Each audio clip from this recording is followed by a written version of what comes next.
Hello everyone, a very happy Independence Day to all of you from the entire Ada 24/7 Northeast family. Guys, তোমালোকৰ কাৰণে exam related দুটা important facts মোৰ তাত আছে যেটো তোমালোকে লিখি ল'ব পাৰা. Okay, it is related to the longest আৰু shortest Independence Day speech by a Prime Minister. ঠিক আছে, তোমালোকে জানা নেকি longest speech কোনে দিছিলে?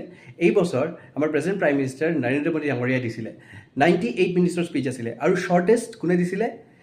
জৱাহৰলাল নেহৰু এণ্ড ইন্দিৰা গান্ধী ইহঁত দুজনেই 14 মিনিটৰ স্পীচ দিছিলে 1954 আৰু 1966 ৰেস্পেক্টিভলি. চ' লংগেষ্ট আৰু শ্বৰ্টেষ্ট তোমালোকে গম পালাই নহয় জানো, লিখি ল'বা. আৰু তোমালোকৰ কাৰণে আৰু এটা ভাল খবৰ আছে, সেইটো হৈছে ইণ্ডিপেণ্ডেন্স ডে হয়, বিগ চেল চলি আছে, 27% ডিছকাউণ্ট চলি আছে অন মাই কোড. ঠিক আছে, চ' তোমালোকে খালি এইটোৱে নহয়, লগতে 1+1 অফাৰো আছে. তাৰমানে তোমালোকে যদি এটা কোৰ্চ লোৱা আৰু এটা কোৰ্চ ফ্ৰী পাবা. চ' এডিআৰই চিলেকশ্যন কিট যদি তোমালোকে লোৱা তেতিয়াহ'লে NTPC যেটো তোমাৰ CBT 1 আৰু 2 আছে এইটো কমপ্লিটলি ফ্ৰী পাবা. ল'ব কাৰণে Y775 কোডটো ইউজ কৰিবা.